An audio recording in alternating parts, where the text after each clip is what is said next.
Hey there, friends, and welcome back to the Hearts of Disney podcast. And as we said earlier in the episode, we actually are doing another Disney Heart to Heart style episode, and we're really excited for this It's episode. going to be a good one. Yes, we're very excited. So we have a very special guest here tonight, and we have Philo Barnhart, who is a Disney animator. Disney animator. So we're going to welcome him to the show. Hi, Philo. How are you? I am doing well tonight. How are you? Good, thank you. So, to all our listeners and viewers, this is Philo Barnhart. He is a Disney animator. He's also an animator of some non-Disney films as well. He has an extremely impressive resume, and we're very excited to have him on the show today. And we're going to have a good conversation today, and see what kind of you know how conversations go. Sometimes you stick with script, and sometimes you dive in and out. It's just how it goes. That's what a podcast is for. So thank you for joining us, Philo. yes, Well, thank thank you. you for having me. Yeah, this is going to be fun. It's gonna be real fun. So now that we've introduced all of our viewers and listeners to Philo, uh, one thing I want to talk to you, Philo, about is, Disney was very early in your life before you even became an animator. hmm You were on the Disney Studios as a kid. Can we talk a little bit about that and Sure. what your life was on the Disney Studio lot? That happened once we moved to Burbank from Sun Valley, Tonga area.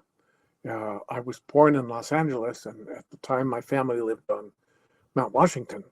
Well, long before that, of course, my parents had met at Disney in 1944.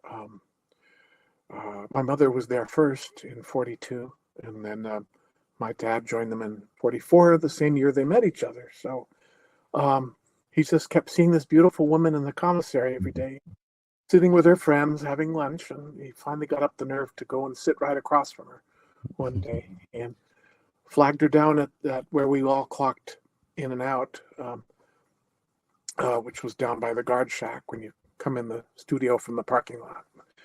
And chased her down and asked her out on a date, and the rest is history. So, Oh, Wow. that's sweet. 57, I came along. I was the last child. There are a total of four children in our family, and I was the baby. Okay. So, but in 62, we moved to Burbank, just so Dad could be closer.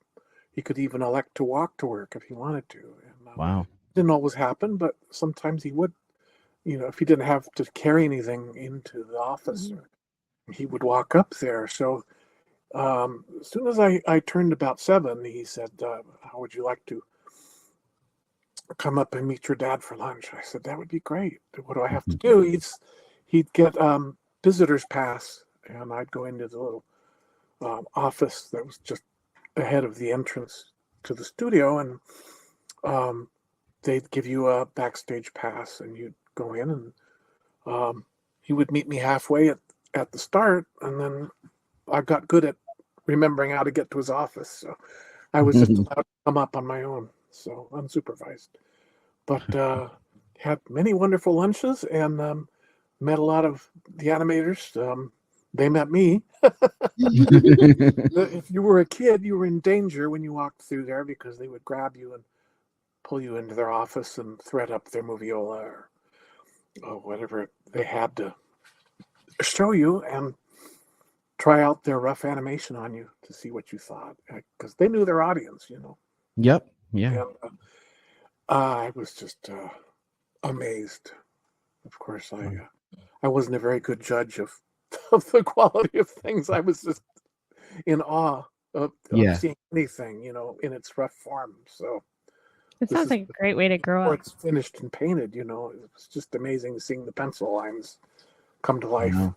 hmm So and then we'd go out and have a nice long walk around what was then the back lot. It's not there anymore. There's just trailers with offices in them now. They tore all those beautiful sets out.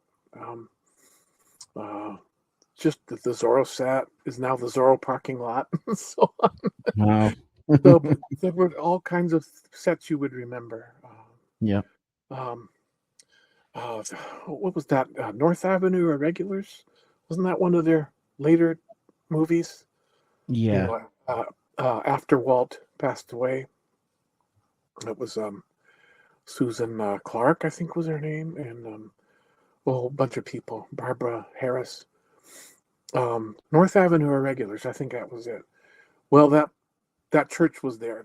Their church was on one of those streets, and it got used in the movie Fright Night. That they Oh, would lease out the time to other film companies, and so Fright Night was shot there. And wow. my friend Mark Brian Wilson came to work on that there. Also, he worked on My Science Project, which I believe was Disney's. Fright Night was not, but Yeah. he saw a lot of the lot too. So we used to Wow. compare notes. But we've been friends for like 47 years. Wow. But yeah, that was the start of all of that, and I got to see a lot of backstage stuff. And Dad wanted me to try for the part of Christopher Robin, the voice work, and so he Wow. started working with me every night when he came home from Disney, and he had an old, what they call a woolen sock reel-to-reel tape recorder. Mhm. It was in the family for years and years. I don't know where it is now. But he had me read from the original Milne book and Okay. try for a British accent, and I got to be pretty good. So I made it into the auditions with about 150 other little boys. And Wow. turns out I was runner-up to Bruce Reitherman, who got the part. Wow. So I didn't get it, but Yep. it was, you know how kids are, they're pretty devastated. A lot Yeah. of tears. But Walt Disney says, "Well, sorry to hear that, Dale. Maybe he could do something with you in Mary Poppins. You know, we're gonna need extras for the sequence you're storyboarding right now." And that was "Let's Go Fly a Kite." He I love that started song. his storyboards with Mr. Banks coming home with his hat torn up and disheveled. His when they tore away at him, Yeah. demoted him, and so he drew it that way on the board. It was so funny to see the bowler with a banner. And so we got fitted for our Edwardian costumes, and it was a 3-day thing. And we went into the soundstage and shot, and so that was amazing. Wow. The sets, we really felt like we were outdoors, but it was in the soundstage. Wow. That's amazing. They had at the very back. They had this big cyclorama painting of trees and the rest of the park, so you couldn't see any. It was seamless, and they Yeah. had artificial trees in front of that, and then the real railings and things. So That yeah, is so cool. pretty amazing. Yeah. Wow. But you got to be in it. Yeah, so I have a lot of stories about being on the lot, but Yeah, because you were the balloon. You were the kid with the balloon in the background, right? no, I'm actually holding the kite. The kite. Yeah, that's right. The kite. Tied up. That's it. My Yeah. back is to the oh gosh, the street lamp. Yep. It's almost in the middle of the screen. It's the scene right after they leave their house. The camera is panning up a little bit like that, and Yep. following them, skipping down the street. You see them from the back, and it Yep. shows the other side of the street. You'll see a little boy in white stockings with the rest of the costume is brown. That's me. And That is so cool. my dad's Yes. walking back to me, and he still had his mustache then, so he had it waxed up like they used to do, curled. I could probably do it now. But right after that, he cut it. So Really? yeah, he took it off, and so there's that picture that I sent you earlier of the two of us. That was right Yes. after we did that. Yes. I was about 6 years old or so. Yeah. Wow. That's a nice memory, though. Yeah, it really is. I have very amazing memories of the lot, and That's seeing cool. Walt Disney himself. That we had these huge blowout employee Christmas parties, and he was always there greeting us when we came out. Wow, that is so cool. Came into the auditorium on the lot. So it was a completely different situation back then. Yeah. There was no Roy O building yet. That came much later. Yep. The building that's named after Walt's brother. So, Yeah. That must be just an amazing as well to have that memory of seeing Walt Disney. Not many people have that memory to this today. There's not many people who actually. Oh, and of course we saw him all the time at Disneyland too. We went to Disneyland a lot. Wow. When we were kids. Yeah. That is so cool. I couldn't handle the Matterhorn or the teacup rides. No. I was even terrified of Mr. Toad. They took me on there once, and I was terrified. I was screaming and crying when they took me off that. So after the teacups, the minute I opened the gate to get out of the area, I went. I remember telling my mom, "Those people are screaming on the Matterhorn. I'm not getting on there. There's something happening." She says, "Oh no, honey, they're having fun." I said, "That doesn't sound fun to me. They're screaming. I'm not going on that." Well, by the time I was 10, my dad took me on there, and I had a blast. And then I couldn't get enough of it. So that is so cool. It's been a little rough too to ride that thing because it's we went on it when we were at Disneyland. I love those kind of rides. So I was loving it, and it's just such an iconic ride. Oh yeah, but it's still a little bit rough, Yeah. You can definitely tell it's an older coaster compared to some of the newer ones. Yeah, the Space Mountain is not nearly as rough. No. Of course, you got all the elements coming in too. Well, not so much anymore because I guess they filled in the cave walls there that used to go up. There's not so many places where you go outside of the mountain anymore. Yeah. There's not as much anymore. Yeah. Of course, they closed off where the Skyway used to go through. Yep. Yeah, I'm hoping to see that come back to Disneyland, but I don't know if they're because Walt Disney World has it now, but I don't know if they'll ever bring that back. I mean, I hear rumors of people mover coming back to Disneyland, but I rode a big version of the Skyway. Do they call it the Skyliner or something like that? At Walt Disney World? Yeah. Yes, it's called the Skyliner. Yep. We took it over to my old park where I used to work. It used to be called Disney MGM. Now it's now it's Hollywood Studios now. Yeah. Disney Hollywood Studio. Yeah. Yep. Yeah. Because the Skyliner will take you to either Epcot or Disney's Hollywood Studios. It doesn't go all of the parks, but what's really cool is it's connected to some of the different resorts. So some people can leave their resort, hop on, and it brings them right to the park. That's what we did. Yeah. Yeah. So we were staying at the animation resort, and in my honor, they put us in the Little Mermaid section. Oh, that's cool. Lo and behold, the people that worked the counter, the people that checked us in, were people I worked with in the animation building when I was there. Oh wow! Philo, what are you doing here? I said, we're that is so cool. So Philo, in your animation career, what led you to Disney? Because I know you had other projects that you had that weren't Disney before, but is there something that really led you to Disney?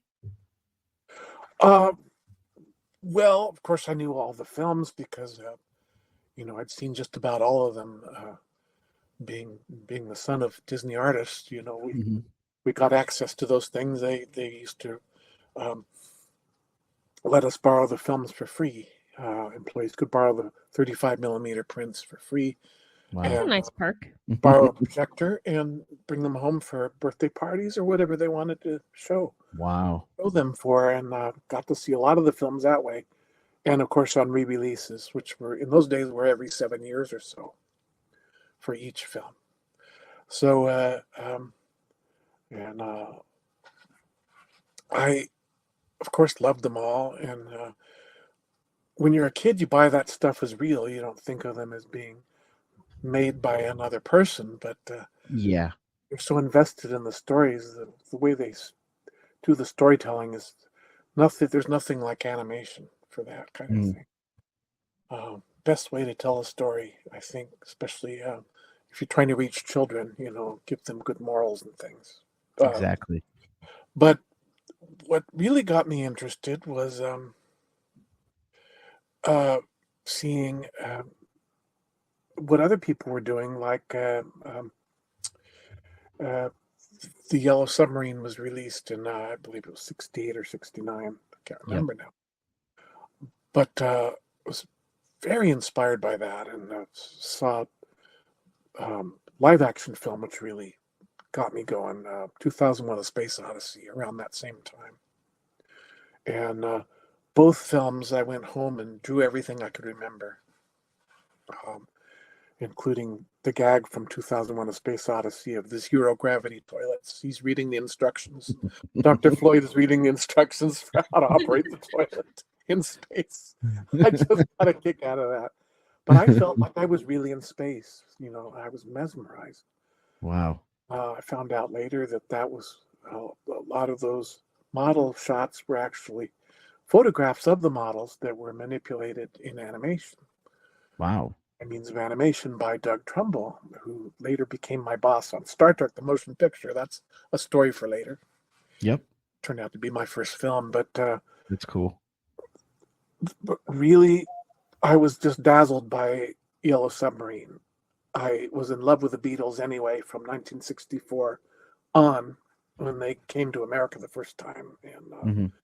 they just changed everything. It was amazing, and I will forever love the Beatles. But here they were animated, and they Yep. actually had very little to do with the film. They didn't do the voices Oh, of really? themselves. That was professional actors in England that filled in for them, and I thought they did a great job because I Wow. bought them as the Beatles.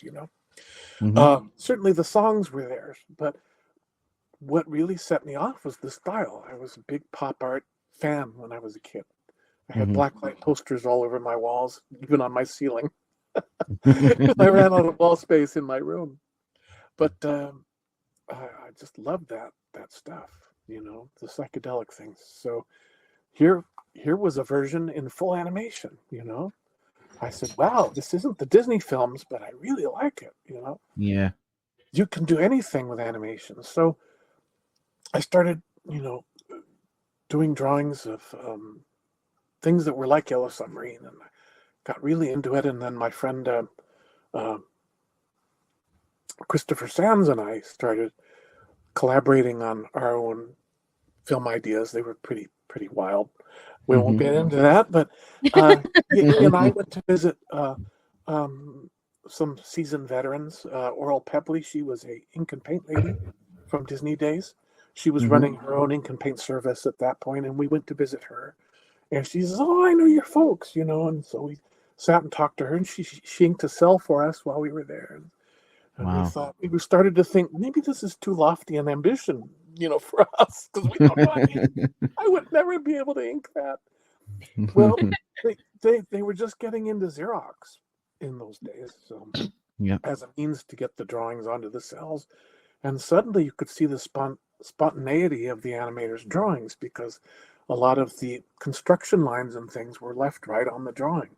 They would Yeah. just roll a kneaded rubber eraser over a lot of it and take it down to clean it up, and Hmm. throw a nice line in there, but they would leave the construction lines where the cross hatches. And Yeah. Yeah. that kind of appealed to me too. I thought they were even more alive than ever, Hmm. as an animated form. So I decided at 16 or so, the age of 16, I was going to go in to the studio.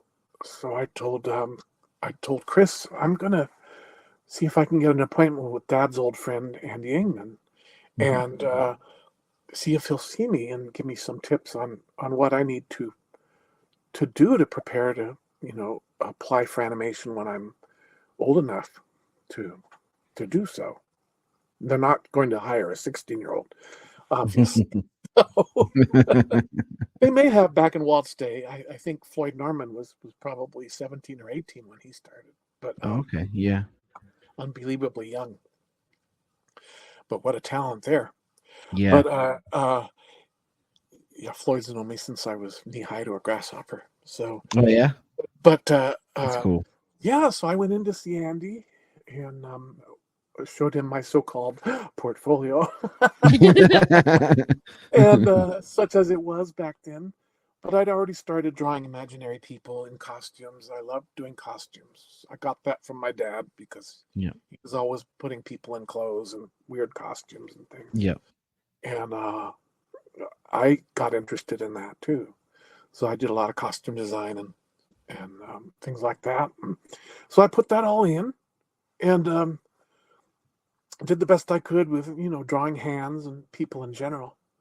I was fascinated by legs and how they would change shape when you put certain kinds of shoes or boots and things on, because Yeah. you're putting tension on a different part of your leg and your foot when you Okay. elevate. Yeah. So your calf might be just straight, and then when you bulges, Mhm. so it changes the shape of your leg. That's probably why ladies wore high heels to begin with. It made their legs rounder, curvier.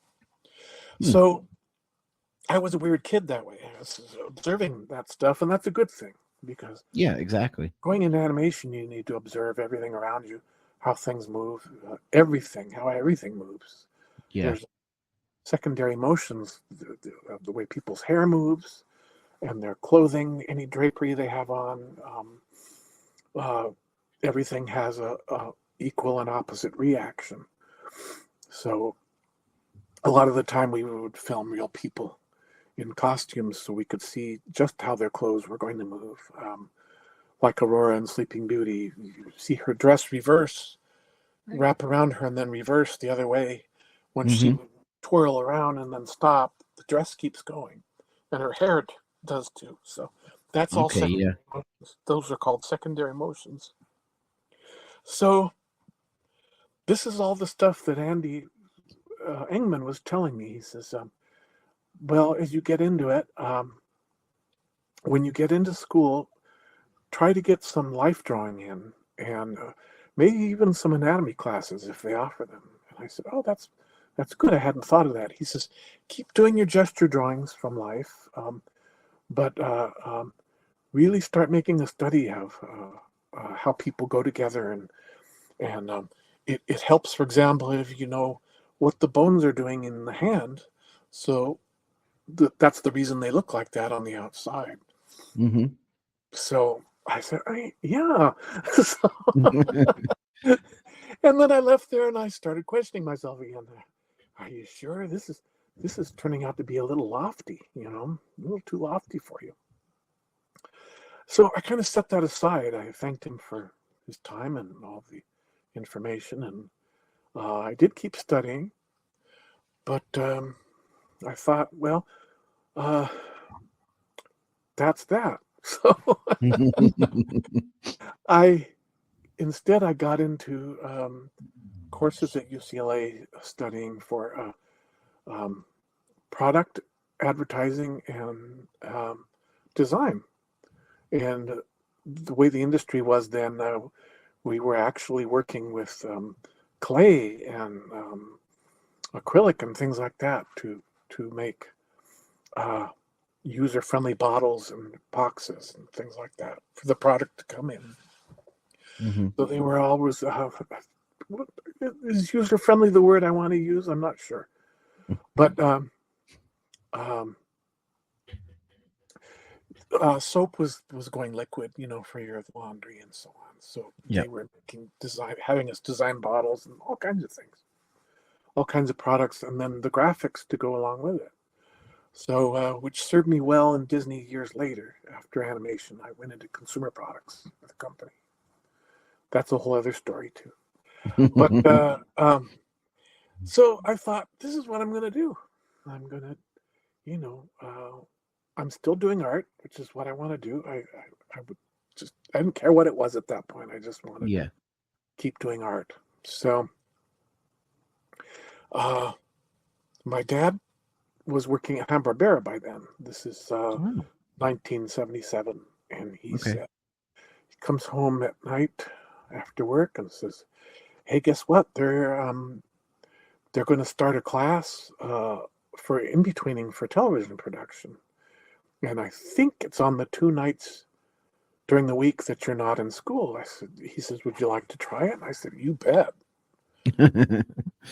You bet. Let's give it a shot and see how I do. That's cool. What's the worst that could happen, right? So 30 of us showed up for that class 2 nights a week. My dad and I would go out to dinner, and he'd leave me at my sister's apartment all day because we lived in Santa Monica by then. So Hanna-Barbera is in the valley, or near Hollywood, or it was. It's now the Hanna-Barbera apartments. So we ended up going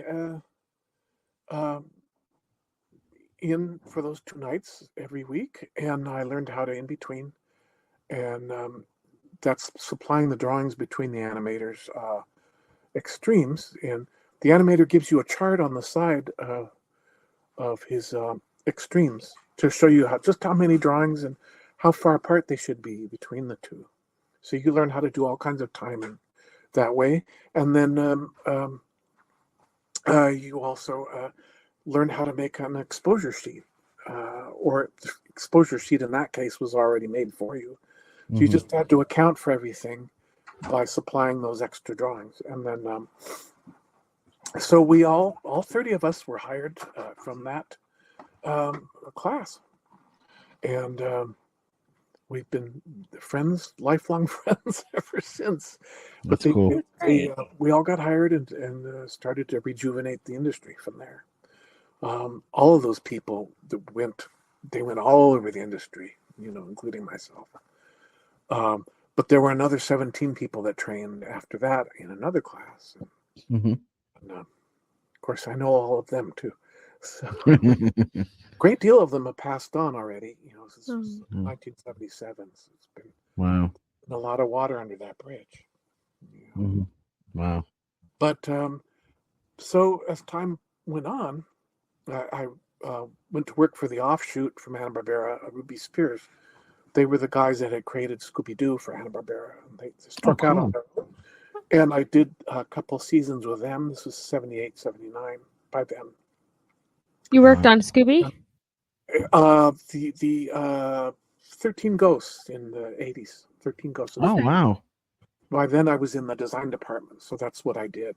So, I was only in the assistant pool for a little while at Hanna-Barbera initially, and then Bob Singer asked my supervisor in animation if I would like to try for design. So Wow. I ended up going, and my friend Sandra Bardwash, my late friend Sandra, and I ended up working in there with Bob Singer and Iwo Takamoto, who was the head of design, creative for the studio. So Ruby Spears days, I was working away, and then in 79, my friend John Kimball, he's Ward Kimball's son, was an animator himself at Ruby Spears, and he calls me, and I said, John, where are you? You haven't been at the studio for a while. He says, well, I'm out in Marina Del Rey working on Star Trek: The Motion Picture. I'm doing animated effects, and I wondered if you would like to take a little sabbatical and join me here in Marina Del Rey and do some effects work with me. I said, are you kidding? I would love that. I love Star Trek. So, and never believed I would be having a supervisor in Doug Trumbull, who had done 2001: A Space Odyssey. So just in full circle. And of course, Star Trek, I adored it from 1966 on. Just couldn't get enough of it. So there I was working on the movie. And 2 other people from Ruby Spears were hired on also, Daryl McNeil and Judy Niver. So the 4 of us worked in a little area of our own. And we were like literally the last effects artists hired. And we cranked out a lot of footage to help them get finished. Yeah. Wow. And returned to Ruby Spears, and then Hanna-Barbera for Heidi's Song, and worked on that. That was their last feature that they ever did. They did Charlotte's Web, and I think that Charlotte's Web was their other one. Yeah. Really? Wow. Yeah. So I worked on Heidi's Song, and that was a great deal of fun.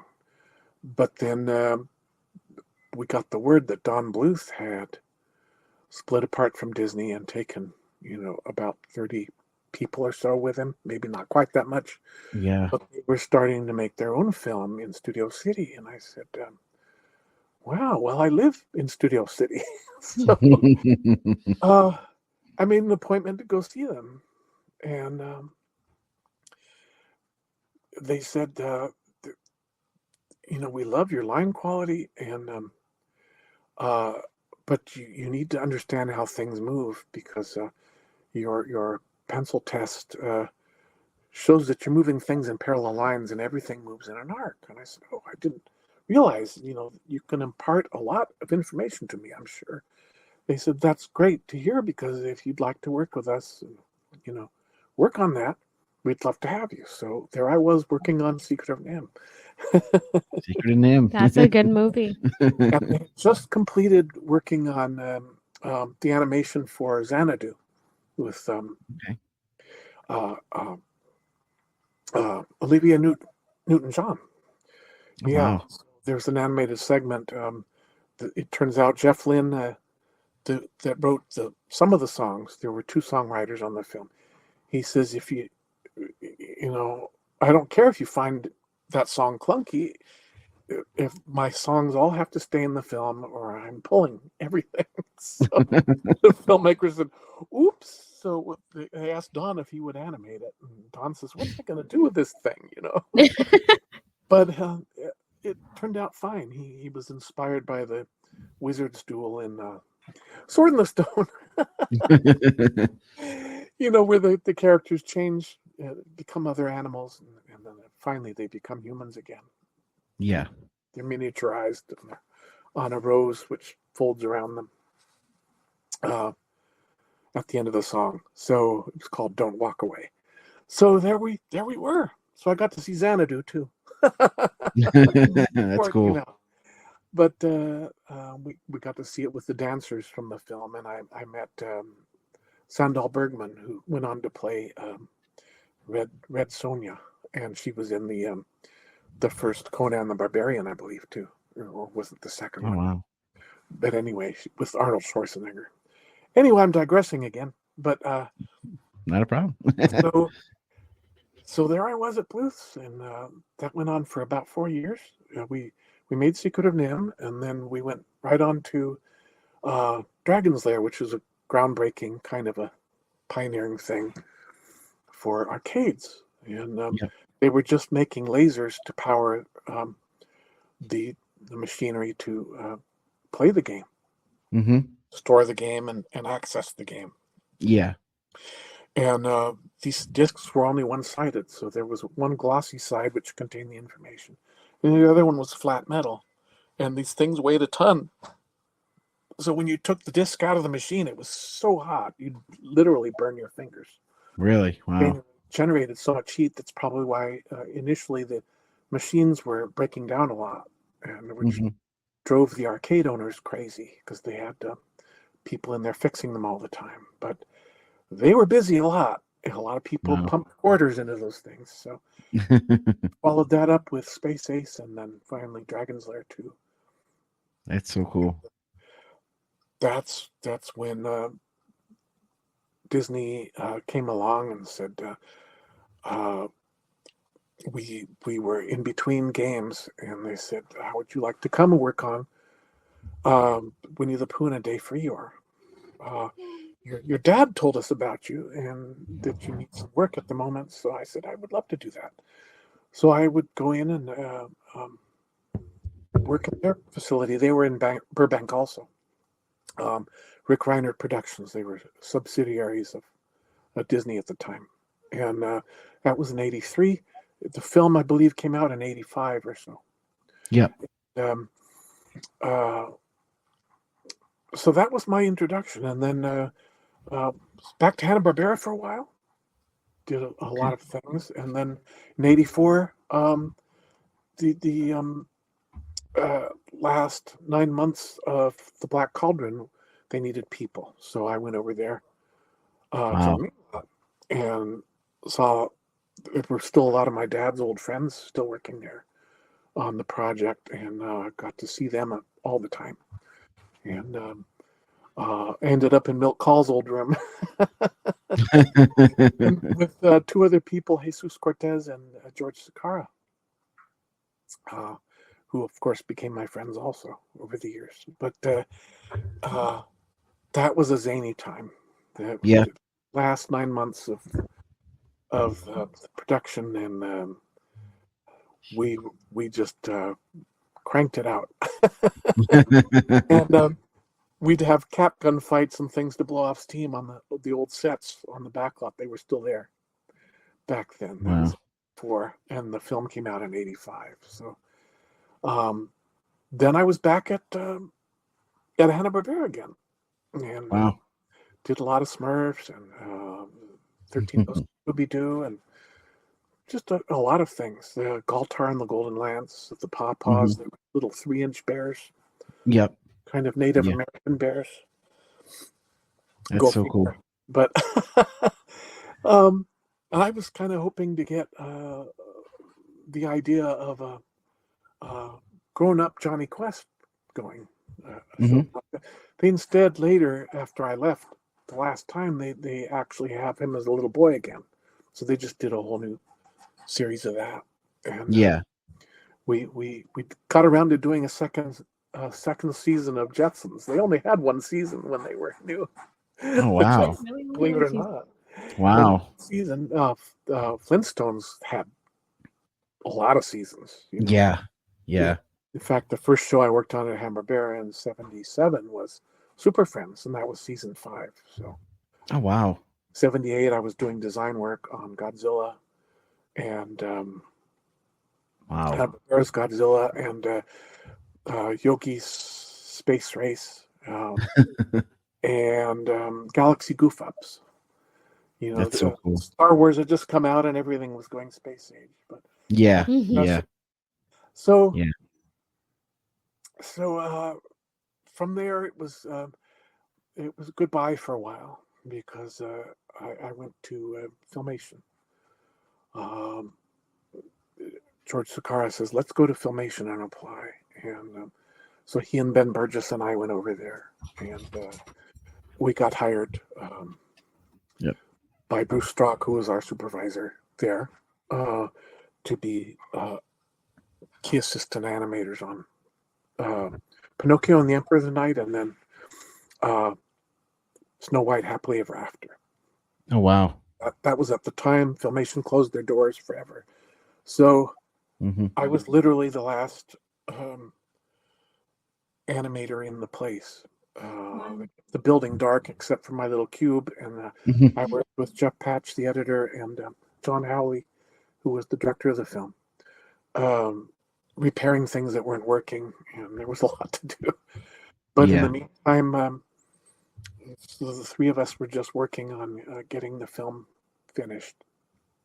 And in the meantime, my friend Mike Peraza was doing some art direction, starting the art direction for Little Mermaid, and they'd moved to the facility to Glendale on Flower Street, which was just across from where they make the theme parks, Walt Disney Imagineering.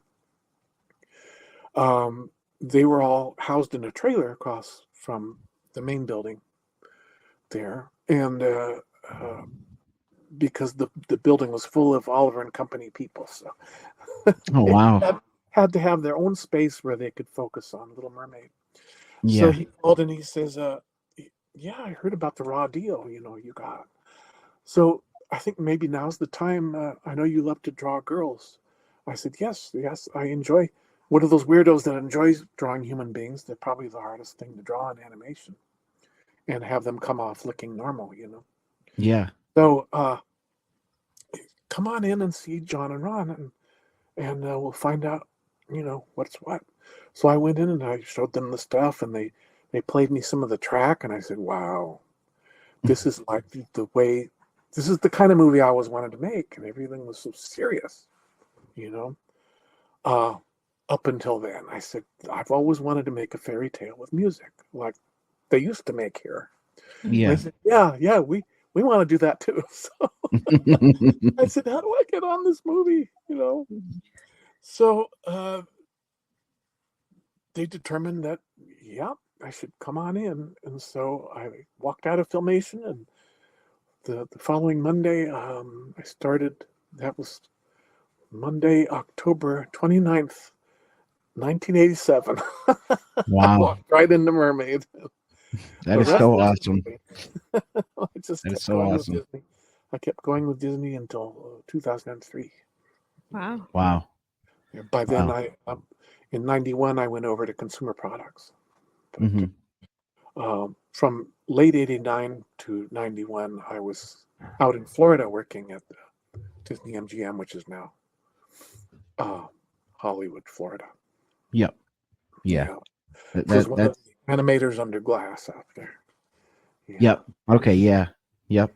That's really cool. You know, I have to say it's really cool to hear the journey that you've taken, because it goes to show that, you know, animators have to follow where the work is. You know, a lot of people think that they stay in one place, but you really show that, you know, as an animator, you have this journey that, I mean, is continuous.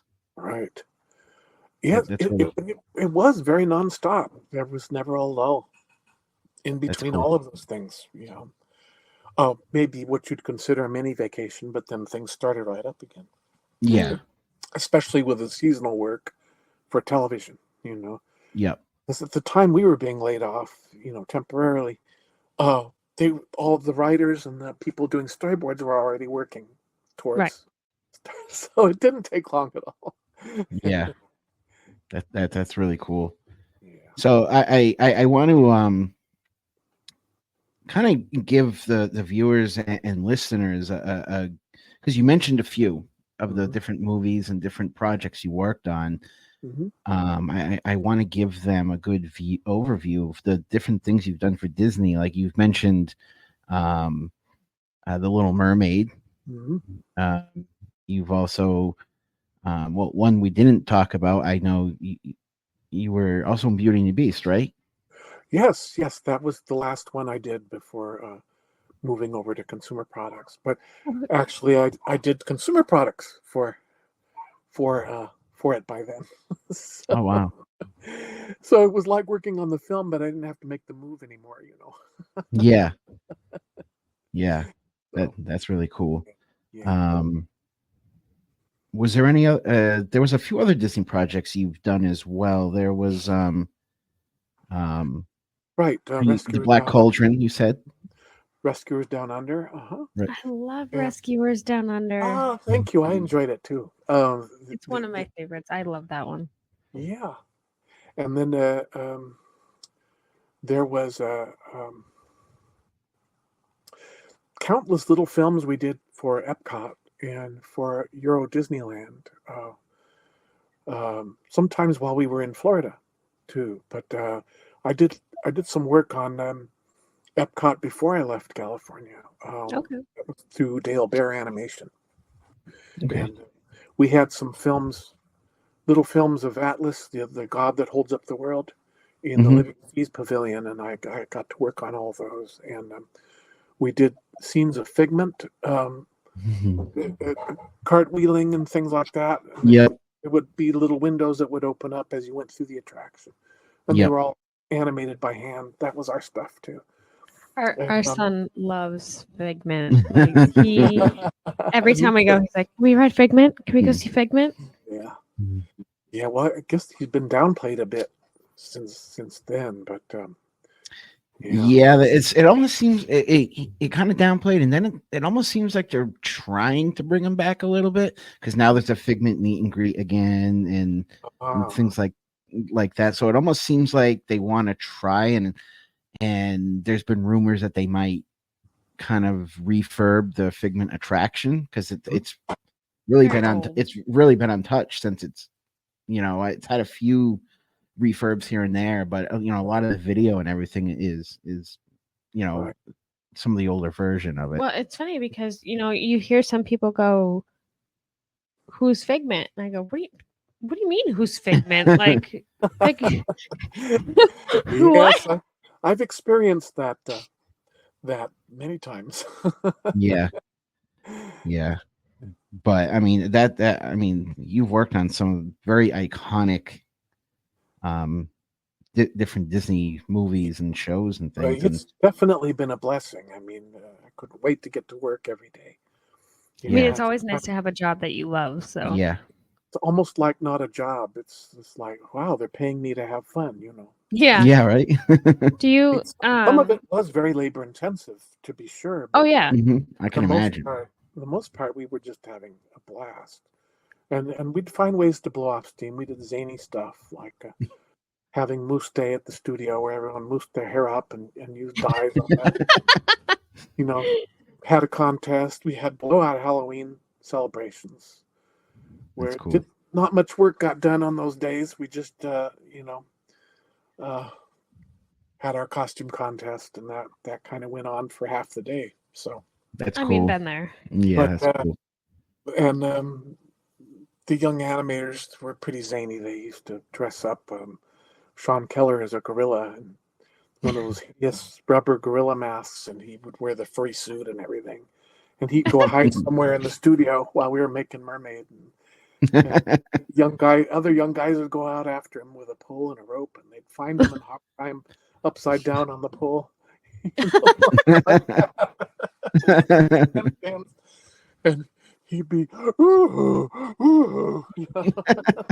They parade him through the studio, and everyone would cheer and throw confetti. It was crazy. But you did it to blow off some steam, and they understood that, so they let us do it. Yeah, that's cool. You need to relax a little bit. The overtime was great on that film too. I mean, we only had 18 months to make it compared to the 3 and 4 years that Disney used to spend. But we had new modern tools to use where it enabled us to speed up a bit. Yeah. Thank goodness, because if we didn't get it done in 18 months, they were going to shut down the operation. Wow. And that was one of the things I was going to ask you. More of a turnaround, yeah. They wanted to see more turnaround after that. So they only gave us 18 months, which is a year and a half to make the movie. Wow. And, people turn white when I tell them that even now, but because they understand what it takes, Yeah. Yeah. Yeah, because I was going to ask you, like, how long does it take to make some of these animated features? And I mean, because you hear some people talk about how it takes years, and then some of the stuff is like. Well, we with the advent of things like the pencil test systems, we could shoot our own tests. During Mermaid, they had Gregory Hines shoot all our tests on video. Yeah. So just get right back to work on our next scene or whatever we had to do. Yeah. He would call your extension and say, okay, Philo, your scene's ready to see. I'm going to go get Ron and John, and we'll watch it together. I said, I'll be right there. So that's the way it would work every day in and day out. So I didn't have to shoot them anymore. But before on Cauldron, we were shooting our own scenes and things like that. So. Wow, that's cool. But they were called Lion Lamb systems back then. They were reel-to-reel tapes. And we used one at Bluth's too. So we had about 3 of them, but they were busy all day. I mean, people would go out and shoot their scenes in the hallway there, and it got pretty busy out there. Yeah. But that freed us up a lot, because in the old days, you had to wait for your film to come back from the lab before you could see what you had, if it was going to work or not. And then, of course, it got expensive if it didn't work, and you had to go back to it again. So last time that happened, I think, was on Cauldron, because there was one scene in particular that they shot on the multiplane camera. No end of trouble, because it needed a lot of repair, and they were trying to work around that. I don't think they ever really got it to work again, because it had sat unused for years, since Sleeping Beauty, probably. Wow. And so they had no end of trouble with that, and they retook one scene about 44 times. Oh, wow. Wow. They said no more expense, after that. So I can imagine. The other thing was they brought in the computer system they'd been working on during Mermaid, and they actually, our tech department tried it out on a lot of us. They called me and said, "Could you come and give us your opinion about what we've done?" I said, "Sure." So they would show me the same scene side by side, and one was the computer system, and the other one was hand painted. It was Oliver, the little cat, and the same scene, same exact scene. I said, "I don't know, guys. I can't tell the difference between what I'm going to say it's the one on the right." And they said, "Nope, the computer one is the one on the left." And I said, "Wow, you guys you've done it." So Wow. that's when we got multiplane effects. You just tell the computer how fast to move through each element, and it'll blur it out as it gets closer to the viewer. Wow, that is so cool. Give that multiplane effect, and it was steady, rock steady. There was no jitter from the of the camera, which is the trouble they were having on Cauldron. Yeah. So that was first used on Rescuers Down Under. Yeah. Wow. That's impressive. Yeah. So it was those kind of modern tools that freed us up. Yeah. I still had to know what you were doing with the drawings and the timing, but yeah, that's why we were able to speed up and do 18 months or yeah. You So know. so you really got to see the progression over the years of where animation was to, Right. you know, I mean, because you were in Disney during like the Renaissance period, so it almost seems like it changed dramatically in that time frame. Right. It was like That's the next dark age coming back into the light, you know. That's cool. So, did you have a favorite Disney movie or character that you got to work with? Oh, certainly the two that I was working with in Mermaid. You know, I'm very fond of them. Ursula was first because I had to wait for Dan Haskett to join us from New York at the time before I could start on Ariel, working with him on Ariel, getting her developed. And, so there was a lot of work already done on Ursula, and I had seen some of the drawings already, and they asked me, would you like to work with Rob Minkoff until Dan gets here and hammer out Ursula with him? And I said, sounds great.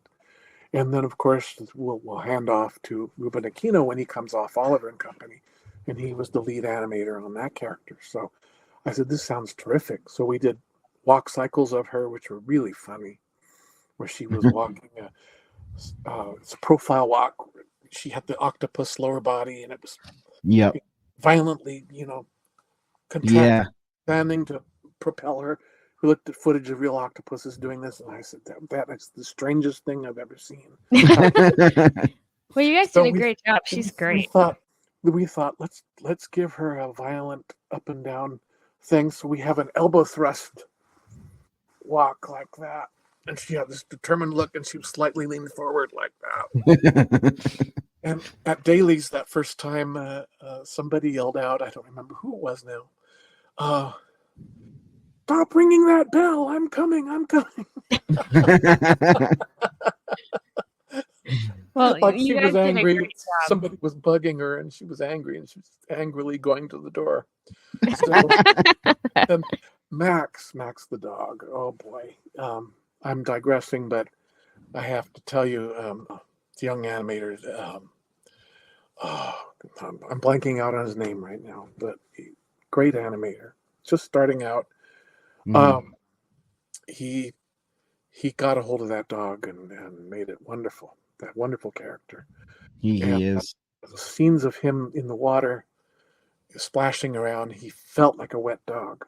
Imagine how hard it is to get that look, but he made it look like a wet dog, big wet dog thrashing around in the water. It's so cool. Everybody loves Max, though. Like, he's so great. Perfect. And the scene of him dancing with Eric on the deck. That's a great scene. Saw the dailies, the pencils tests, and which were still on film in those days. But in our little auditorium in Glendale.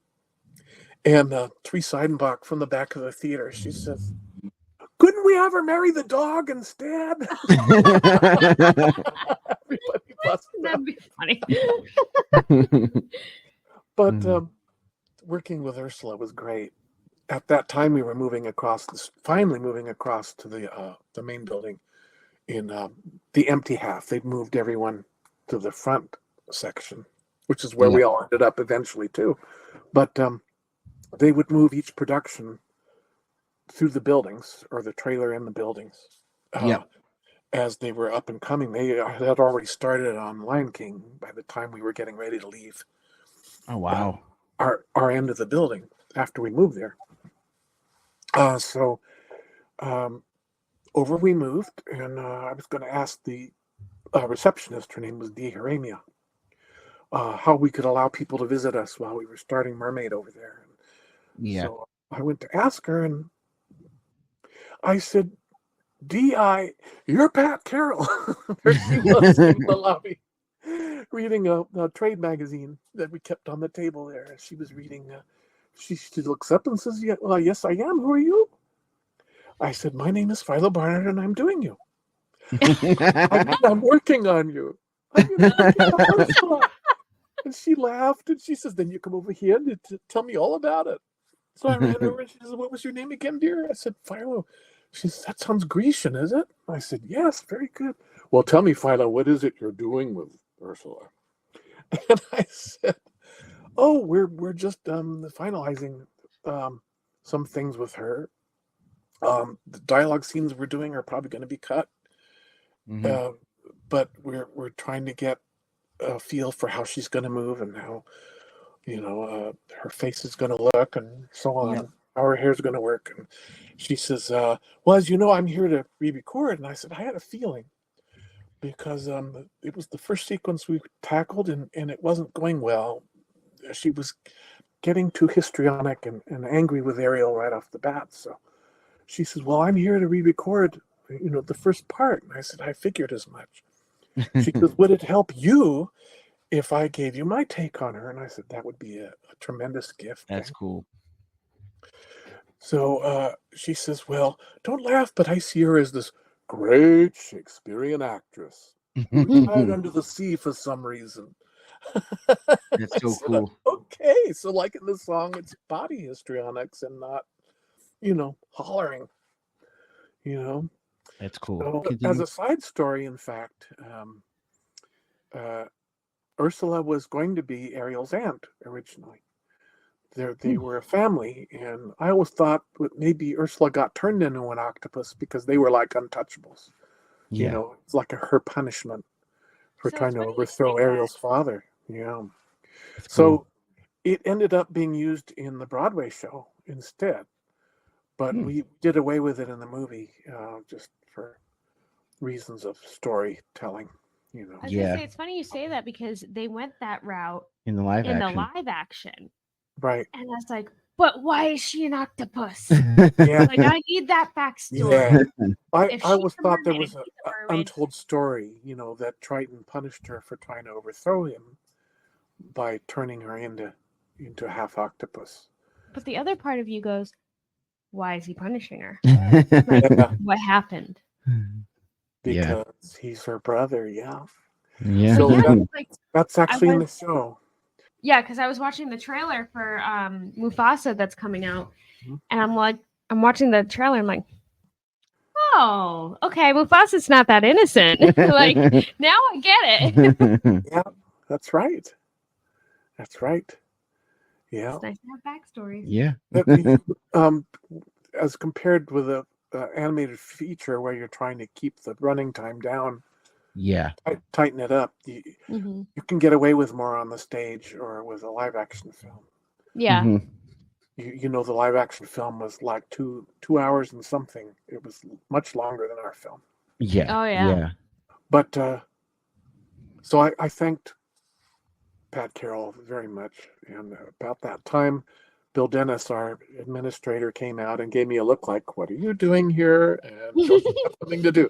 Didn't have to say a thing. I said, well, it was awfully wonderful to meet you. And I shook her hand and zoom, I went back to work. I'm in trouble. The drawings were sailing out of my pencil after that, though, because here I thought of Ursula as more of alive that she was a living person, and I understood more about her because I just talked to the lady that was bringing her to life with her voice. What a talent! She was such a funny lady, such a sweet lady. Yeah, I actually saw some old video of her at the microphone voicing Ursula, and just seeing her really, her hands are going and her facial expressions and everything, which is so cool. Well, that was the beauty of those things too, because we got to watch those videos to get an idea of what to do with a character. Okay. Certainly Ruben Aquino looked at those, and we all did. That all came across in the animation. Because a lot of the guys and gals that become animators don't have any dramatic training, and Don Bluth would always tell us when I worked with him, it's good to have some drama training, some stage, some theater, because you understand better how to give a performance with your pencil. Okay. You're not doing it yourself; you're imbuing your drawings with it. So yeah. So that kind of makes me wonder. Just because I've heard stories. Have you ever worked with Robin Williams? No, I never got to do that. No. My directors did though. My directors on Mermaid, they did Aladdin with him, and they just adored him. What he did. It's funny because I've heard so many stories about Aladdin and how they kept having to like switch up things because they're like, oh, he's changing it. Now we have to redo it. Like that would have been hysterical just to watch. Like he's going off script and you go, oh. Yeah. Well, they encouraged him because you don't say no to Robin Williams. So. He had his finger on the pulse. He knew just what to do with that character and made him wonderful. He's the standout of the movie. Absolutely. So I mean, we've heard, and I know just from me talking to you over the past few days, there's just so many memorable moments you've had just as an animator. I mean, like I said, some of the things you've been telling me over the past few days has just been incredible. And I feel like you've had some memorable moments that probably not all animators had. I'm sure everyone has their own set of memorable moments, but what would be, you feel, is your most memorable moment with your career as an animator? Oh, there's been a lot of them, but certainly that time with Pat Carroll was standout. But beyond Disney, it was meeting Gene Roddenberry at the wrap party for Star Trek: The Motion Picture way back in '79. Because we got to the party late. It was on the Paramount lot, and I think Soundstage 8. And time I'll never forget, because my friend Terry and I had gotten there late because of the traffic on Wilshire Boulevard. It was so bad. Downtown, we had to leave the theater where we'd just seen the movie and go all the way to Paramount. So, most people were already there. With their food, eating at the tables, the round tables and everything. And it was very loud because they had a disco floor set up. People were dancing. And there was no place to sit. We piled up our plates the minute we got there. We were so hungry. And just walking around, trying to find a table that was open. And Majel Barrett Roddenberry came and got us. And says, oh, you can come and sit with us. I'm sure the others won't mind. So we followed her, and there's Gene Roddenberry.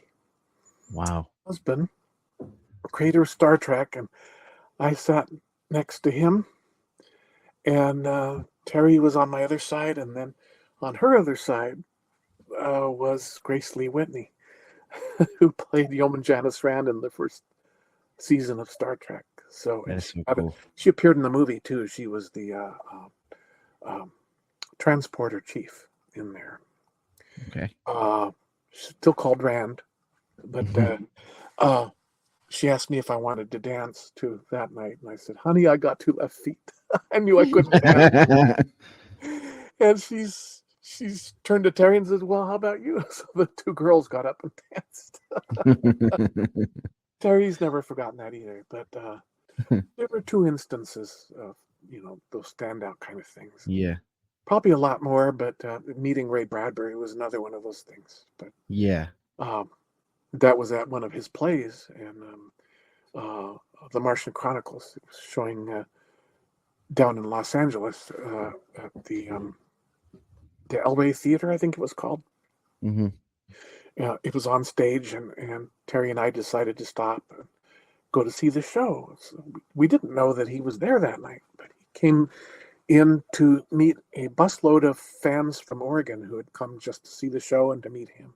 So there he was after the play, and he came out on stage. He says, "Hello, everyone. My name is Ray Bradbury."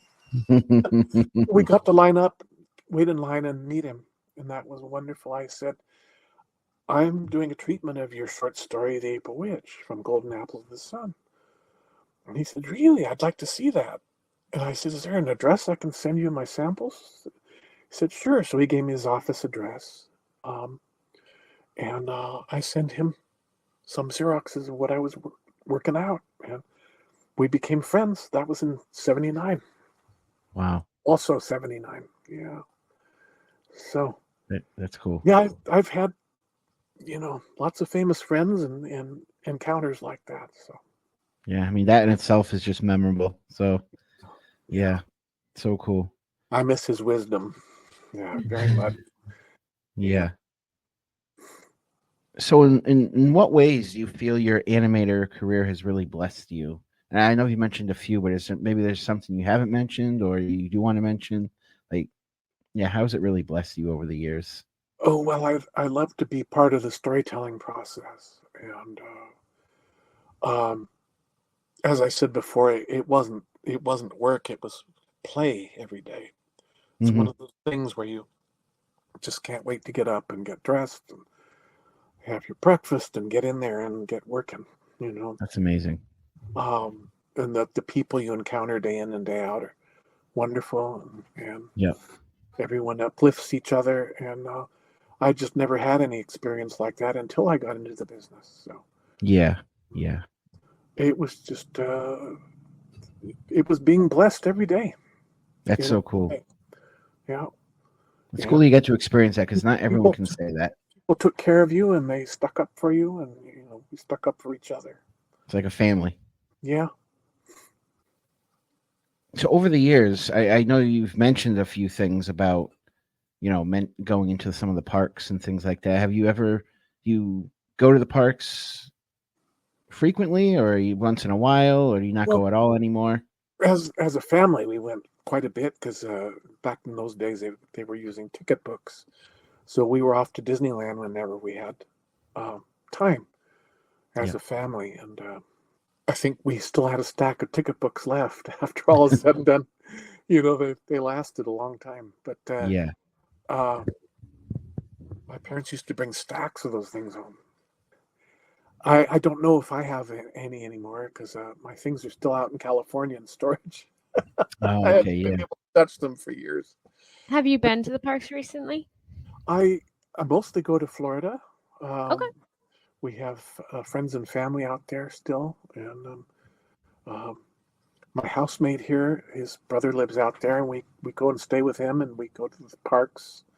I've kind of fallen in love with the animal kingdom. I just went there for the first time our last trip, which was cool. It's already been a couple of months now. Wow. I love the Pandora stuff. The avatar. Yeah. That Those are beautiful magnificent. shaman, that giant shaman character at the end of She's the great. Yeah. I love her. Yeah. Oh my God. The way she moves too. Yeah. So impressive. That one animatronic, just her alone is $1 million they spent on her. I was just like, wow. Well, it was money well spent because she looked like a living, breathing thing. Yeah. Oh yeah. It's amazing. I love that ride, and I love the song. For her. Song. I said, are we still in a Disney park? This is like it was transcending everything, Yeah. Yeah. Well, next time you head over there, it's gonna look different because January 12th, they're going to start closing down Dino Land. So over in Animal Oh, Kingdom, I wasn't as impressed with that, oddly enough. a lot of people aren't. I It's not understand my it was a favorite. lot better. It was a different kind of attraction before. Yeah. The one we ended up going on. There was a lot more that I guess things broke down or something, and so they just had to close off that part of the attraction. And Yeah. the So stores they're a few things now. yeah, they're actually gonna turn it into a like a Tropical Americas themed land now, Mm-hmm. and Dinosaur's gonna turn into an Indiana Jones ride. Oh, okay. And Well, of course, I loved seeing the real animals too. That was just yeah, amazing. that's a real cool feature. It was a rainy day when we were there, and they were still out though. All the animals were out. The lions were up on top of their like Pride Rock area. Mhm. Yeah. We came out, the male one just yawned. But they were just sitting up there, like letting the rain hit them. Yeah. And I just enjoyed the park a great deal. Yeah. Yeah. It's a nice park. Mm-hmm. And if you like the animals, I don't know if you guys have ever stayed at Animal Kingdom Lodge over there. That's a beautiful resort to stay at. No, the only one I've stayed at, well, back in '84, I stayed at the Contemporary Hotel, which That's was one of my dream ones to stay at. Yeah. The monorail came right through there, and we just hopped it, went to the ticket and transportation center, or straight to the park. Yeah. So, Yeah. the other one was the animation. That's one of our favorites, Art of I love Animation. Art of Animation. Yeah, and so my friends booked the Little Mermaid section in honor of me. we had a lot of fun there. That's cool. Now I feel like I need to look at the mermaid drawings more when we're there. Yeah, but it was funny because we'd come out of our room to catch the elevator down, and there was Triton's big fanny facing us. All you could see this fiberglass blue fanny right outside. That's funny. I have a picture That's of funny. Ursula, the giant statue like this. Yeah. I have a picture of her on a rainy day at The Disney, storm was coming and through. a storm was coming in, and it looks like she's conjuring the storm. It's the coolest picture I've ever taken. I posed with some random people in front of her that day. Yeah, my friends took a picture of me with them. That's cool. Didn't know them. It was just a family. So they found out what I had done on the film, and could we pose with you? And I said, okay, if you really want to. So I did my arms up like that too. Yeah, that's cool. But, that's one of our favorite resorts. Is our we were just there. Love the food there too. We had the food, yeah. Breakfast, yeah. And the Skyliner Resort. Yep, Skyliner Resort. Yep. We were there for Mickey's Not So Scary Halloween. Oh, okay. Yeah. Yeah. So I was exhausted by the end of that day because we were there all day and then all night. Yep. You should see Brian. We got a beautiful video of the Headless Horseman going down Main Street. That was amazing. Everyone you could hear a pin drop. All you heard was the clopping of the horse. Mm-hmm. Yep. I think people were stunned, to be honest. Yeah. It definitely is a beautiful, and I don't know if it's the right wording, but just the scenery and everything. It's that eerie, spooky, but beautiful moment at the same time. Yeah. I'm wearing my eerie but spooky. Yeah, I love that shirt. Disney Halloween character. I love that shirt. Yeah, I got. You're not spooky. No, I got Alice in Wonderland on. It's one of my father's films. Yeah. Alice in Wonderland. Mm-hmm. That is so cool. Yep. Yeah. So you're not in the spooky club. No, I actually. He worked a lot on the Queen of Hearts and also on the Cheshire Cat. So. Oh, nice. Nice. Yeah. Nice. You don't have the Cheshire Cat on here. No, they make a I got to draw them. I got to draw all of them for Consumer Products when I got in there in '91. Oh, nice. Actually, it was '97 when I finally got around to redoing some of the classic film properties for them. We did new artwork for that gets used like this on. Yeah. anything the client wants. They can plug, our drawings into their product. Yeah. In fact, you Yeah, may actually, have some of my drawings on your shirt. I probably do. Yeah. I You think got that one of her Alice? sitting is possibly mine. That one of her sitting on your sleeve there. The rabbit. Hmm. Yeah, Alice and the rabbit. That's it. I did I a actually complete Tulgey Wood one too, of her in the Tulgey Wood with all the crazy animals around her. okay, yep. Yeah. That's cool.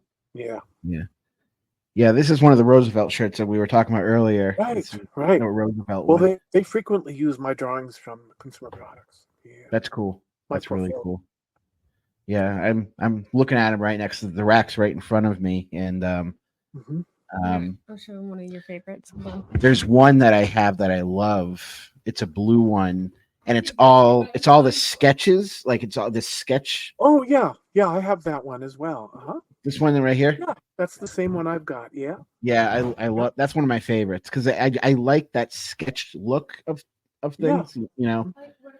I like the fabric they use too because it's like Oh yeah, reminds me of bark cloth, which was in high Yep. use during the 50s. yeah. They This used is to another make bark favorite right cloth here. pillowcases. Yeah, I believe I have that one too. Yeah. Mhm. Yep. Isn't that great? So, Yeah. yeah, they got a lot of nice ones. Mhm. I'm not wearing it, but I have a Halloween one. I just bought a remember the cartoon Trick or Treat or Tricks and Treats Uh-huh. with Huey, Dewey, and Louie. Exactly. Yeah. I just Oh bought that. yeah. There it is. I Yep. think I have some things like that from that on here too.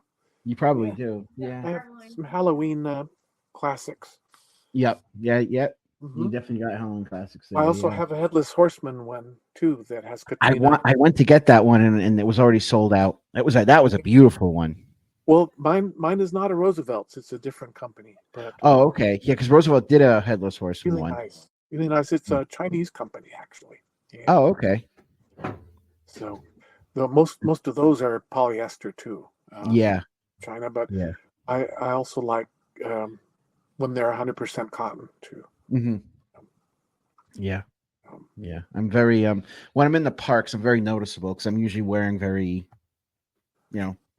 I'm wearing this kind of like you, wearing yeah, shirts that stick out. He's we're got probably this. a lot I've got- alike that way. Yeah, we are. I think so.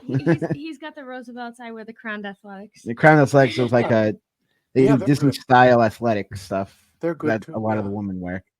Yeah. So Or Yeah, the long play. They're Yep. still making great products, especially the garments for people to wear. So yeah, they Yeah. really are. yeah. So we've talked about your amazing career as a Disney animator or an animator in general because you've done more than Disney, and how you were with consumer products and how you're involved with the parks. There's one question I love to ask our guests, and Mhm. you're the first guest that can say they've actually met Walt. As a child, but that still counts. Yeah. It still counts. counts. Still counts.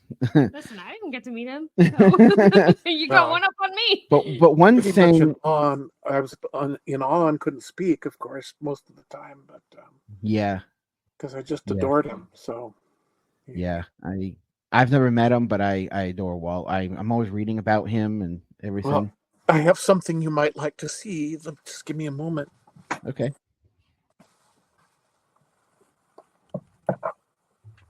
My friend Chuck Williams, who I worked with at Disney Consumer Products, sculpted this. There you go. Oh, Wow. wow. That's amazing. Is that not spot on? That is spot on. That's top notch right there. That's great. Yeah. Wow. And Chuck signed it for me back here too. Oh, Oh, wow. wow. The casting. That's great. That is so cool. But So cool. He also did a bronze treatment of these, and he's been selling them over the years. So Wow. Wow. That's yeah. so cool. So you met Walt as a child, but over the years, through your animation career in the parks and things like that, I like to ask people if you got to have that moment with Walt, whether it was like sitting down, have a cup of coffee, or walked one of his parks with him or something. you had the opportunity to have like a conversation or ask him a question, what would that be? Oh, I would probably ask him, after all is said and done, is there anything that he felt he had left undone? Because he was into a great many pies, if you will. Hmm. Definitely. He wasn't planning to be a futurist, for example, but he Yep. ended up being one, a big one, Yeah. big influencer when he signed up with the New York World's Fair in 1964, 65, when they did all that work with the fair. And suddenly Yeah. that gave him the idea to do a World's Fair type park, which became the idea for Epcot. Yep. I just wonder beyond that, what I would ask him, what do you see beyond that? You know, what Yeah. he was behind the war effort during World War II, Hmm. just all the things that he pioneered and instigated. You know, it's just amazing. The Yeah. first stereophonic film, Fantasia. Yeah. I love that film. First Yeah. color cartoon, Flowers and Trees. The first camera for animation that made a depth effect, the multiplane. You know, Yep. just on and on, and even changing the form of movie musicals with Mary Poppins. You know. Yep. I mean, musicals were always terrific, but Yeah. that one set the bar just a little bit higher for everybody. Yeah. Um, Definitely. the first one to really add live action with animation too. Yep. Started with Song of the South, Hmm. and they pioneered that system where they could remove the background from the actors and plug in the animation. It was called the sodium vapor process. So Yeah. he was very influential, and I just would ask him, what else can you do? Where are you planning to go after this? Yeah. And Definitely. more importantly, how do you feel about what they've done with your place since you've been gone? Yeah. I think actually heads would roll. If the truth, Yeah. I think that some areas had to roll too. Yeah. because there's been a lot of bad decisions made. I don't Yeah. know if it was conscientious or not, but the fact is that a lot of bad decisions have been made Yeah. regarding the company, and um, I'm still very much on their side, very much behind them. But I just would love to see them bring some of the older qualities back to the theme Yes. park and to the Yes. film, of course. So, Exactly. but I would certainly ask him. There were some gag drawings. I think Floyd might have done one of them, Floyd Norman, where Walt's waiting at the pearly gates, and he's asking one of the animators, "What the hell is going on down there?" Or, "How could you let this happen?" Yeah. He did another one of Walt in a block of ice with his hand out, like there's like vapor, like he was, chewing somebody out at the Yeah. time, he got frozen in the block of ice, and they're wheeling him into Michael Eisner's office. I think that was Walt's too. And he's up on the desk reacting. Michael Eisner is. That's funny. All in fun. All in fun. Yeah, exactly. I think Michael was probably one of the best things that could have happened to us at the time. Totally agree. Yeah. Totally agree. Kept us together, you know? Yeah. Because if it wasn't for him, I don't think Disney as we know it would be where it is now. They wouldn't be here today if No. He saved the company. Yeah. Because I mean, they were about to sell off different segments of the company, and it would have been a horror show. Yeah. It would have been bad. I met Jeffrey for the second time outside the animation building at the Something Wicked This Way Comes set, which was still up when we were doing Cauldron. Mhm. And they came in to take over running the place at the time in '84. And they invited all of us to go on the back lot on the set, the town square set, and we could line up and meet everyone. So I met Frank Wells for the first time, Michael for the first time, and Jeffrey for the second time, because he was my boss on Star Trek. He was the ultimate boss on Star Trek. Yeah.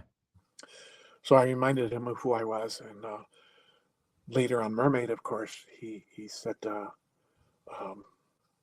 you didn't get a credit on Star Trek, so when you get the credit list out in Florida, because that's where you'll be when the credits are posted, so you can make sure everything's right. If there's any problem, you call me on the Disney tie line, and we'll take care of it. So I had done all that design work before going into keying the characters on the rest of the film. Yeah. Preliminary design work with the other guys. And my name wasn't there on that section. So I called him. I said, yeah, you asked me to call. So he says, I'll take care of it. A few minutes later, John Musker called and says, oh, okay, Philo, you're right. You're absolutely right. And it started with Ursula, actually, too. And I said, yes, that's right. Before moving on to Ariel. He says, don't worry, it's there. You're the 7th one down on the list, but you're there. I said, thank you, John. So I called Jeffrey back and said, thank you, Jeffrey. That's so cool. That's my legacy with him. So that's awesome. That's awesome. But I think they saved us at the time, and yes, they were very much on our side. That's good. That's really good. Yeah. So, I mean, you've been with Disney for a while, and you've done a lot of the movies that people know and love. And we're known as the Hearts of Disney podcast. And one question we like to ask people, ask our guests and everything, and there's no right or wrong answer because it's different to everybody. But to you, what makes a Disney heart? A Disney heart? Oh, it's your passion for the art form. Mm-hmm.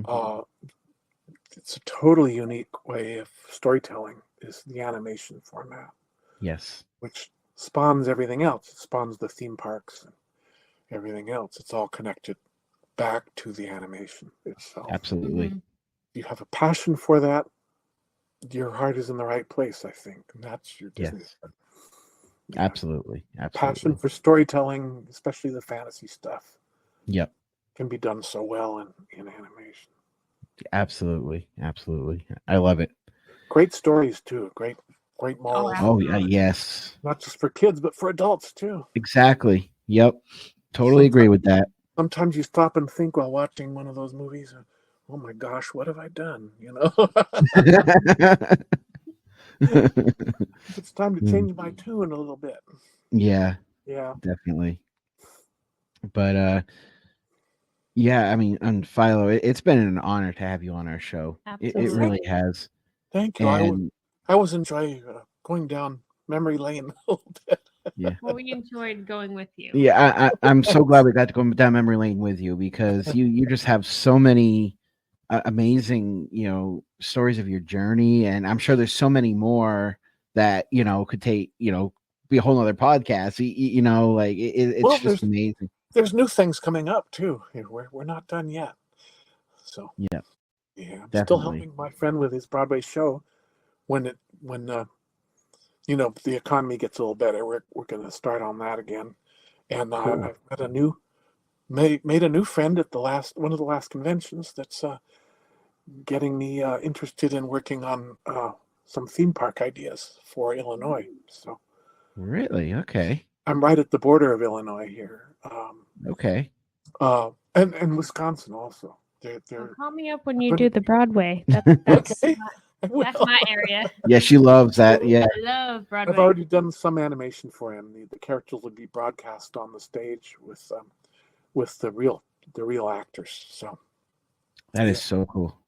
So you're still going no matter what. You're enjoying retirement, but you're still. There's always something to do, and I've got my hobbies where I'll paint things or I'll draw things, and my housemate, when we go out to eat, sometimes he'll ask the waitress or the waiter, do you know Disney's Little Mermaid? Do you like Disney films? And then he'll introduce me, and I'll always start to grin because I know what's coming next. And yeah, you can get some fax paper from your office and a pen. I'm sure he might do a little gift for you. So I've done a lot of drawings for waiters and waitresses over the last few years. That's so cool. But that's ongoing, and it's great because it keeps my hand into drawing. I'm not getting rusty.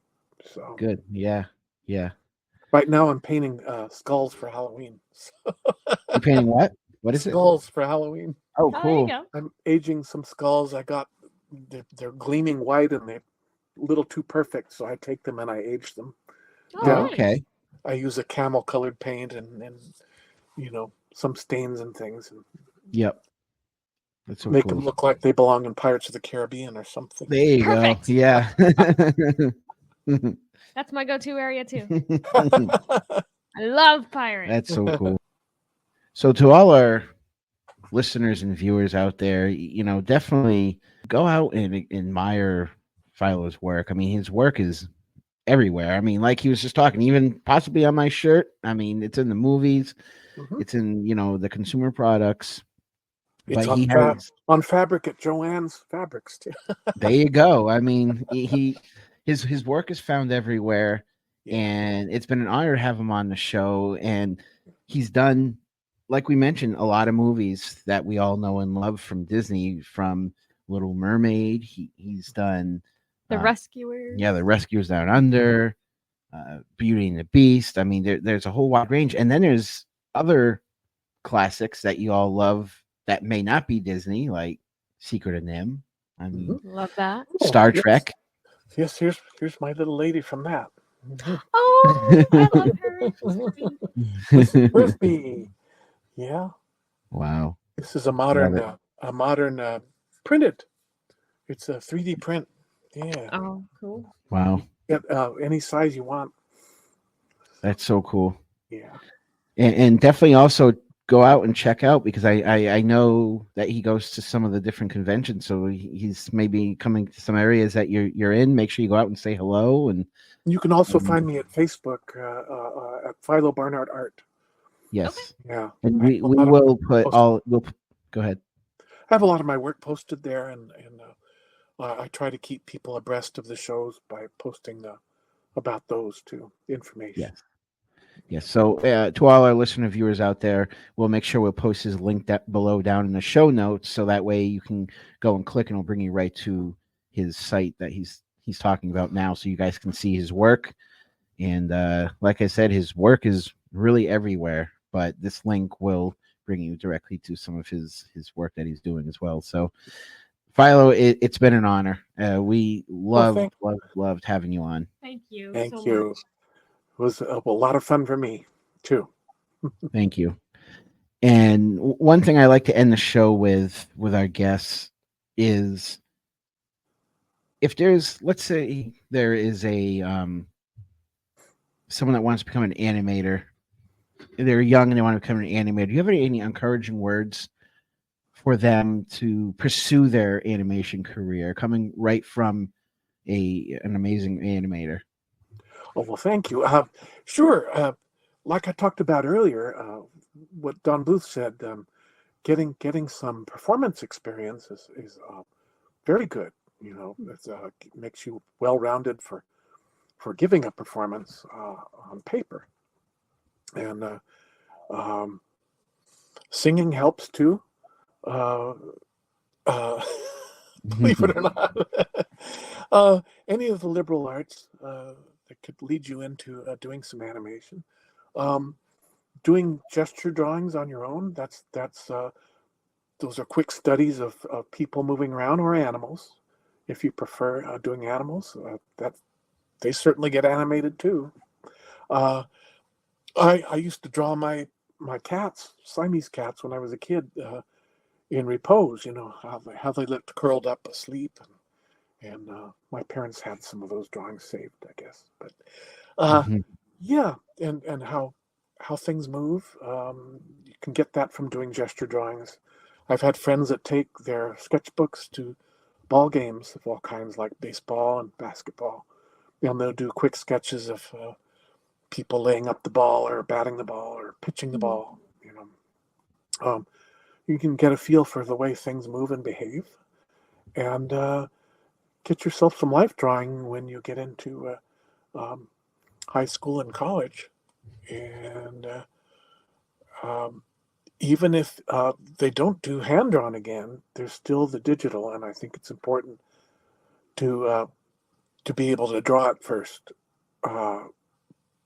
and then you can apply it to your digital animation. It'll Okay, give you a cool. better understanding of timing for animation and a better way to move things as well. Brad Bird, when he was doing The Incredibles, he had the animators put down the mouse and pick up a pencil and try doing things like squash and stretch and those secondary motions I talked about, where the hair moves in a different way, however you're moving and your clothing, everything. And it made their film that much better. They were actually able to fix their program so that it would do squash and stretch and secondary motions. So That's cool. it's all to the good. Just learn it by hand first, and then you can apply that to because who knows if the digital or the hand drawn will come back. Yeah. Yeah, it's been gone for some time. There Yeah. are the hybrid forms, like the two French films I can think of right away are Sylvain Chomet's The Triplets of Belleville, which is pretty darn funny. It's beautifully done. But there is computer mixed with hand-drawn in there. Mostly the computer's used for special effects and for vehicles. But Okay. what they did is unique because the characters look like their old Xerox from the Disney days, the late Disney days. Yeah.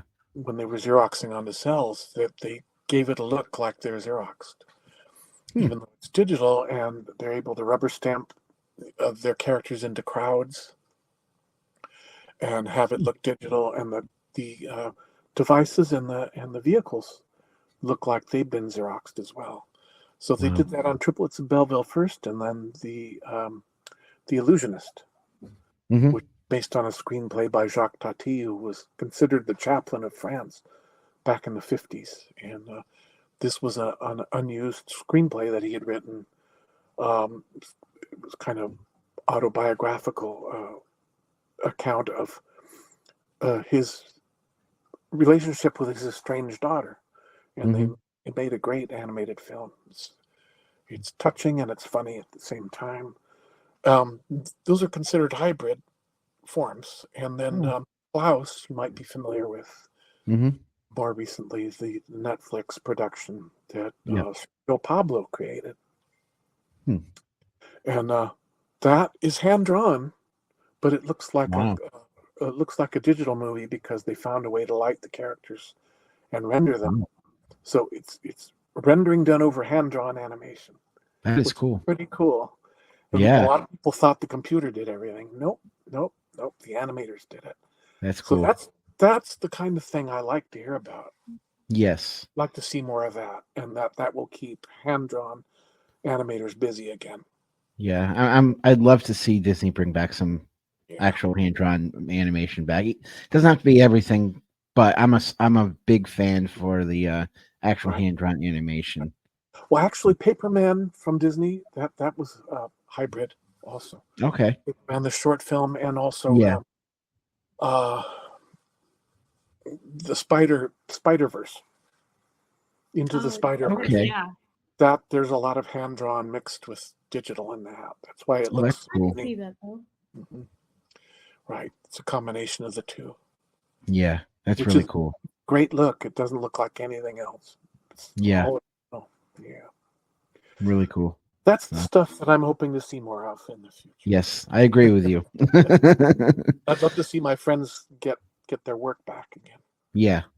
I agree with you. And all the young people are coming up too. Yeah. Yes. Yeah. Yes.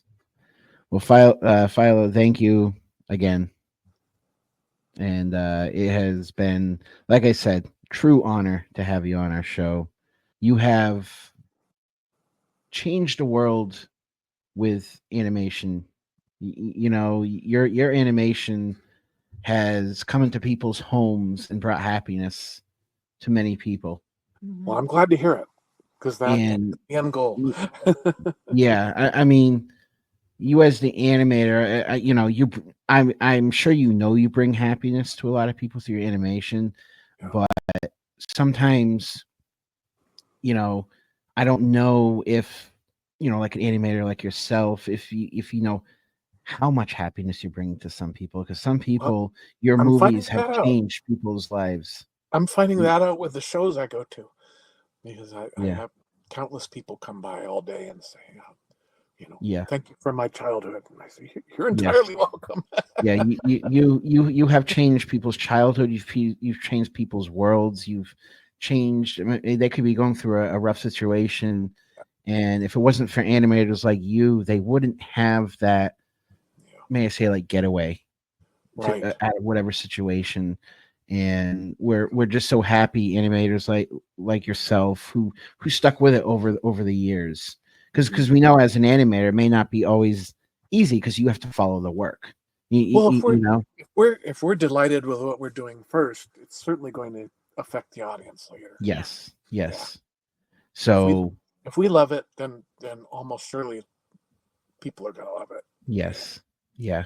So like I said, we're just so thrilled to have you. We're excited when you accepted to come on the show, and one day we hope to just maybe meet you in person, whether it's at the parks or at a show or whatever, and actually see you physically in person, maybe not virtually. I'm Because sure you will. I'm sure yeah. you will one of these days. Yeah. Yes, I think we will, because you're definitely a very happy, cheery person. We love having people like that on the show because, again, you've made people smile through your animation, but you're making other people just smile from yourself. That's good. Thank you. So thank you again for coming on the show, and we hopefully we'll have you on the show again too, because I know it's just been a delight having you on. Thank you.